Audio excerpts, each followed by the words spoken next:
ఇక్కడ ఉప్పల్ నుంచి నాగోల్ వరకు వస్తుంటే 30 గుంతలు లెక్క పెట్టుకుంటూ వచ్చా నేను. ఇది దారుణంగా ఉంది ఈ గుంత, ఇంకా నా వల్ల కాలే. కూర్చున్నా ఇక్కడ లోతు గుంతలు ఎంత లోతునే మీరు కూడా ఒకసారి మెజర్ చేసుకోండి, మీకు తెలుస్తుంది. రోజు ఇబ్బంది పడుతున్నాం సార్, ఈ రోజు కాదు ఇది రోజు చాలా ఇబ్బంది పడుతున్నాం. దీన్ని సాల్వ్ చేయండి దయచేసి. ఇక్కడ కార్పొరేటర్ గారు ఉన్నారు, కమిషనర్ గారితో మాట్లాడించారు, కానీ మాకు సాల్వ్ కావాలి.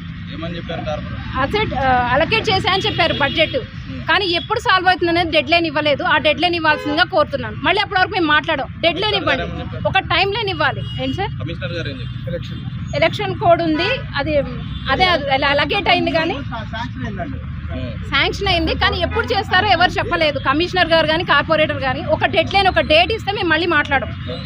దయచేసి మీకు రిక్వెస్ట్. కిందేం పడలేదు సార్, నేనే తడుపుకున్నా, నా డ్రెస్ మొత్తం చూడండి. పడిపోలే, నేనే కావాలని వెళ్ళి కూర్చున్నాను, నేను పడిపోలేదు. మా పిల్లలు ఒకసారి 2 సార్లు పడ్డారు, చిన్న పిల్లలు.